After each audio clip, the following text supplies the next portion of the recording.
Our next guest attended his first Bears game with his father back in 1979, and Roy Taylor has been a Bears fan ever since. In 2000, he was named a Hall of Fame Bears fan. Now he's written a book about the team, filled with great photographs.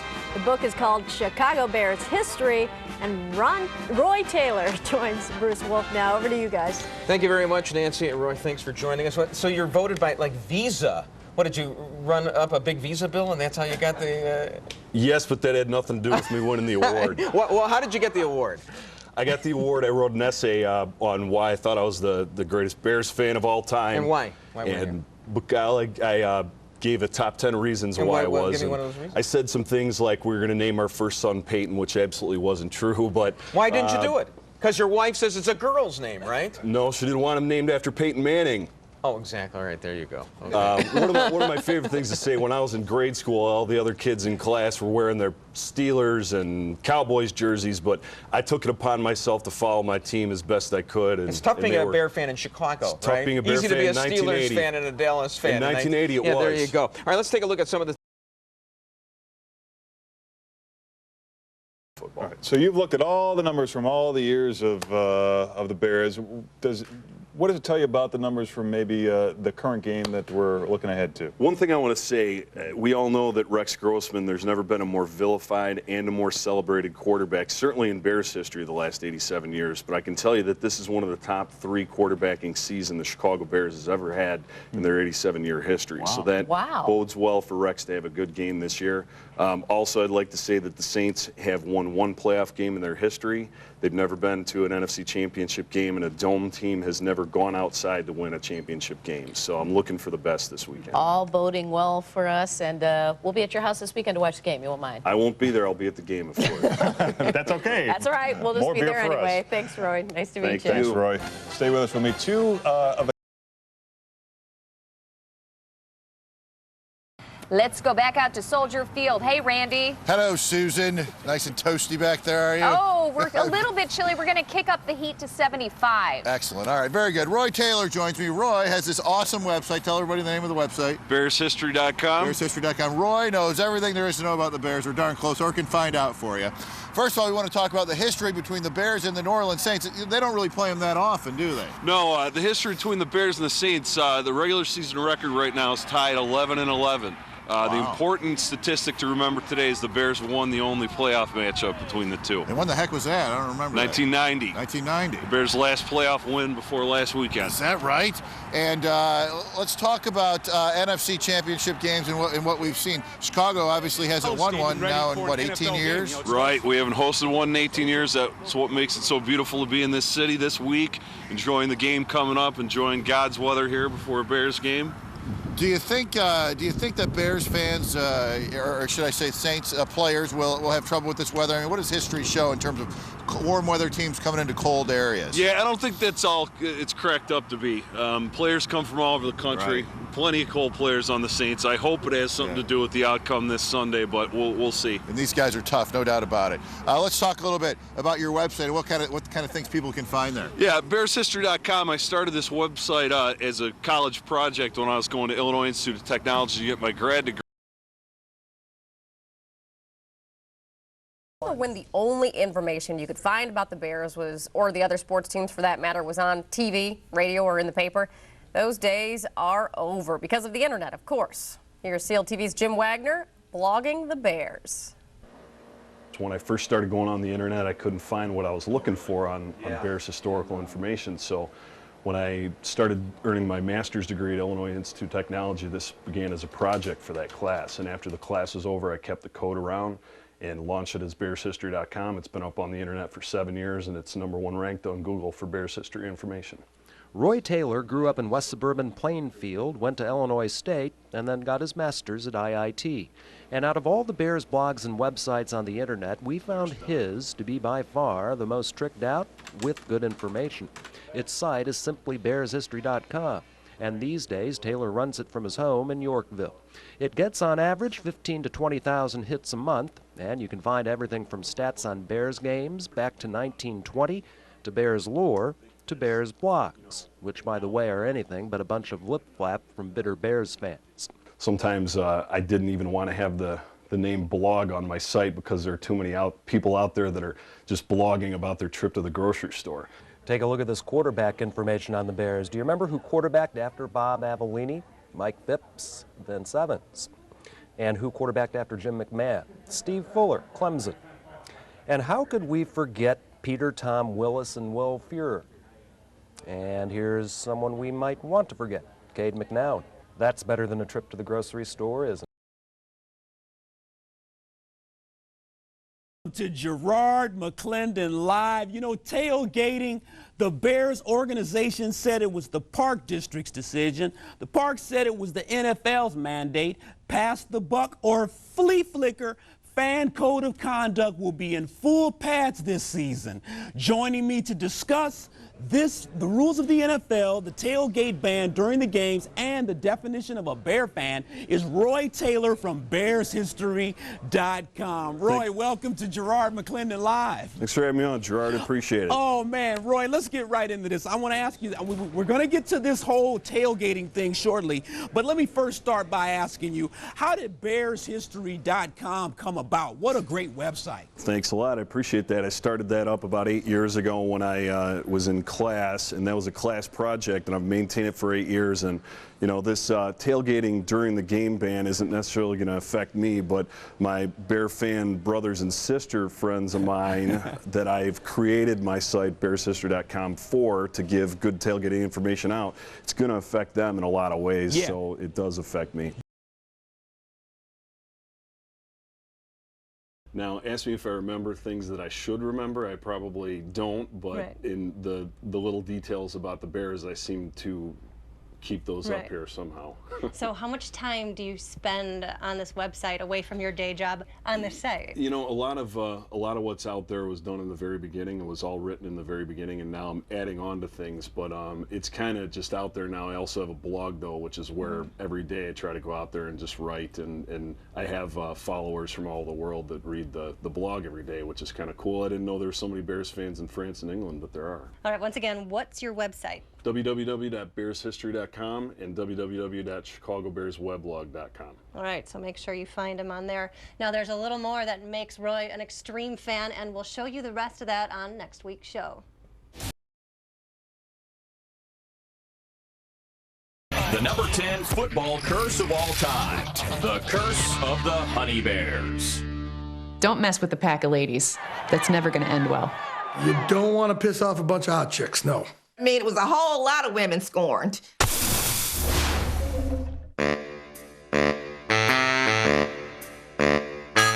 In 1977, George Halas told his associates, "I want dancing girls on our sidelines." He didn't want to be upstaged by the Dallas Cowboys. He wanted to have the best cheerleaders in the NFL. 1930s. I studied this as much as I can, and I'm convinced that if Beady Feathers did not rush for 1,004 yards, he rushed for 997 yards or 998 yards and did something else that was totally amazing. He still holds the NFL record for highest rushing average in a season with 8.44 yards per carry. That still stands in 2013. Beady Feathers probably rushed for over 1,000 yards, but it was definitely one of the most amazing seasons in the NFL, certainly in the 1930s. The number 4 curse of the 80s. Iron Mike Ditka. 4. Coach. Mike Ditka was a hot mess. Bullish sausage. He was bigger than life. Fierce. He was as Chicago as a deep dish pizza. Ditka. He was really perfect for the 80s. Does anything say more 80s than that old school Bears sweater that said Bears on it? Have you been to an ugly sweater party before? I love ugly sweaters. There is a website, ditkasweatervest.com. I know this because I bought them as Christmas presents for my dad and my brother. Oh, Greg! If you were to make a list of all the great names associated with the Chicago Bears, you would start with George Halas. Number 2 on that list, without question, is Mike Ditka. Man, this is what it's all about. I mean, people are getting snot knocked out of them out there. That's a good football game. He even ran for mayor. But in the end, he's just a guy named Steve. If God were to carve a Steve out of granite, he'd look like Steve McMichael. Steve McMichael on the hit. Mike Ditka actually said that Steve McMichael was the toughest player that he has ever coached. So when coach is giving you those kind of accolades, bow down to Steve McMichael. Steve McMichael absolutely brings honor to football players named Steve. I have brought honor to myself. It just so happens I'm named Steve.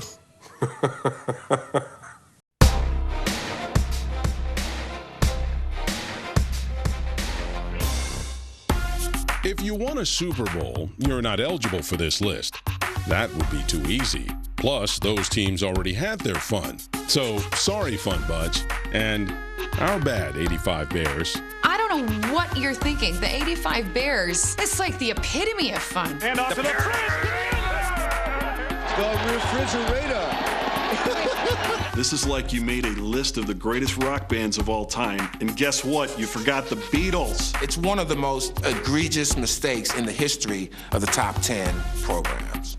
The Super Bowl Shuffle doesn't fit the criteria for our list. Fret not.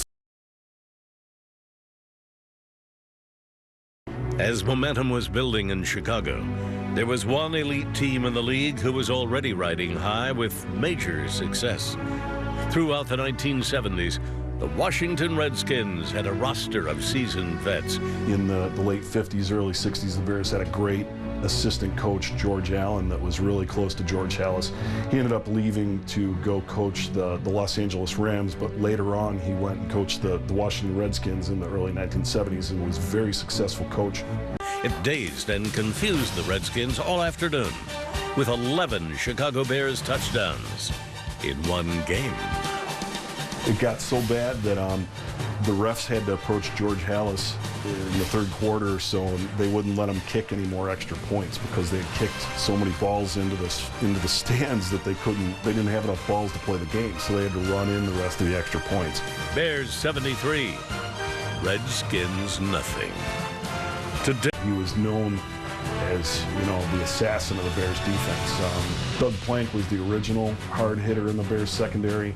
He was forced to pretty much retire due to injury in 1982, but Bell just picked up without losing a beat. Fuller caught behind the line. Since the Bears were backed up that entire fourth quarter, Ditka calls a play that it seemed like a lot of guys on the sideline didn't understand or didn't know what he was doing. The Bears are backed up on their 1 yard line punting. And rather than risk a possible touchdown here, they're going to take the safety. Ditka has their punter, Dave Finzer, walk out of the back of the end zone and give the Redskins a safety. They gave him 2 points, and now it's 23-19. Some players would come down and say, Bob, you know you can do it. You've been a good kicker for us. Just get ready, get mentally ready. I mean, I've never been so cold because you were wet and cold. And they were going, why'd you just give up? We'll get off the field too. Going into overtime, that was something that was probably the first time that I had experienced the situation. We wanted to be a spoiler. We wanted to say no. The defense especially was like, Walter Payton's not going to break the record against us. One of the things that I do know about Walter, he hated to lose. Hated to lose. He felt that he could do something else or just anything else that would help us to win. We fought our way back, and it's one of those things where you have to keep believing from one week to the next that something good was going to happen.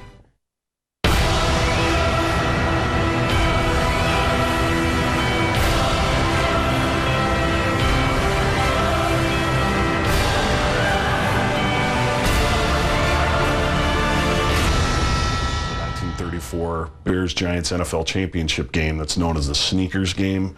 It was played in December. The field froze the night before. It was absolutely frozen. And Bears were up 10-0 on the Giants at halftime. Apparently in the football cleats, I still can't understand this, but in the football cleats, there was no traction on this icy field. At halftime, the Giants went to Manhattan College and raided the locker room and got every pair of sneakers they could get, and they changed shoes at halftime. They ended up beating the Bears 30-10. I still can't picture why tennis shoes, sneakers, would give you better traction on an icy field, but that's what happened. Some 30 years later, the 1963 NFL Championship was played at Wrigley Field. In their 6 meetings for the crown, the Bears topped the Giants 4 times. As the game was evolving into the modern era, the remainder of the 1960s and into the 70s would not be as kind to either franchise. From hopes and expectations for more postseason glory came times of hardship. The interesting thing about that is I didn't realize that 63 was the last time the Giants also made the playoffs, was that 1963 NFL championship game between the Giants and the Bears. So the Bears had 2 Hall of Famers drafted during that time. Dick Butkus, Gil Sayers, obviously, but their careers were so short. Both of them were injured within 5 to 6 years after they started. So other than Butkus and Sayers, really the Bears did not do a good job of drafting talent. Then you had George Halas retired in 1967. In the late 60s, that's when the heart of that 1963 team all started to retire at the same time. Then in 1970, the Bears lost the coin flip to draft Terry Bradshaw, and they ended up with the 2nd pick in that draft. Instead of drafting anyone, they traded their 2nd pick to Green Bay for 2 or 3 guys who were washed up. So that just starts how the rest of that period of time between 63 and 77 went. Jim Dooley was the first to follow the legendary Halas. 4 years later, it was Abe Gibran who took the reins for another 3 seasons.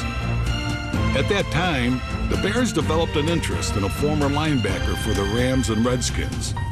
A couple of years after retiring as a player, Jack Pardee was named new head coach of the Chicago Bears. In 1970, organization was the executive who hired Pardee. Jim Finks made his name assembling the playoff caliber personnel for Minnesota's Purple People Eaters. But with the mission he accepted as general manager and executive vice president of a struggling Bears team, there was nothing to lose and everything to gain. Well, Jim Finks was the first non-Halas to run the Chicago Bears, and it was really hard for George Halas to let that decision be made. But by that time, George Halas' son, George Halas Jr., Muggs, was president of the team from the late 60s on. And Muggs really fought for hiring an experienced GM to run the team that knew how to run a football team that had had success. Now, that's the wrong thing to say, because if anybody knew how to run a football organization, it was George Halas. But he had been doing it for so long that maybe it was time for some fresh ideas, and Jim Finks had proven himself. Their Sunday battles were an uphill climb, but the Bears of the mid-70s were winning a war elsewhere, in the war room on draft day.